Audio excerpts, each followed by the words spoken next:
I was spared the bloodshed of war, not the scars. The scars kept us silent. After years of struggle, I freed my voice from the bars of intergenerational trauma and social inequity. I found hope. Today, I make my voice heard. I was born in Burnaby, Canada. My mother came from Kuwait as a first-generation immigrant fleeing war. Much of our family had previously been displaced multiple times. And I grew up in a single-parent household with little income. I had health problems. I had difficulty breathing a lot, especially at night, due to bronchitis. And I remember I would stay up at night coughing and coughing and coughing. I also had congenital short Achilles tendons, which means that my Achilles tendons were short until it required surgical repair. And I was in a wheelchair for over a year, and also it impeded with my education. And it was difficult to go to school with wheelchair, so this is the time he dropped off the first time. I did have some challenges connecting with peers and with friends, and I did feel somewhat socially ostracized in a lot of ways.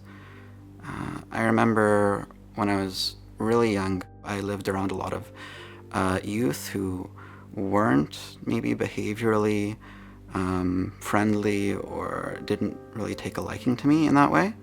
And so bullying was a challenge.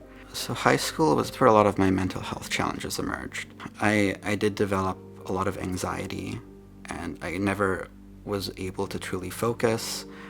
And going from that gap in my elementary school to high school, I eventually I dropped out. So I didn't have any sense of purpose. I didn't see a way forward. I didn't feel like I had any value. So I needed to find a way to prove that to myself, to prove that I had value, that I could do something. So I started with volunteering, and through that volunteering, I developed some self-efficacy, some confidence, and that later helped me when I went back to school. Once I turned 19, I was able to volunteer at the crisis center, and that was great for me. So I ended up volunteering in total over 500 hours. Then I started volunteering at BC Children's, and that was really meaningful for me just because I received care there. I've worked with Omar for several years now within our Patient Family Advisory Committee, as well as on dedicated projects. Something that I particularly love about working with Omar and really learning through Omar is that his unique experience of accessing physical health and mental health services really brings a new perspective to the conversation. And Omar is deeply passionate and intelligent and dedicated to being a voice for folks with lived experience to make a difference in healthcare. I'm a student at UBC. I'm studying sciences for my Bachelor of Science, and I'm working towards something potentially in medicine. I've always wanted to work with Doctors Without Borders. That's always been my dream, to help people in circumstances similar to my mother and to provide equitable and powerful, effective healthcare for all, as I believe that is a human right. He's very courageous. Why? Because he overcomes his fears. That's courageous.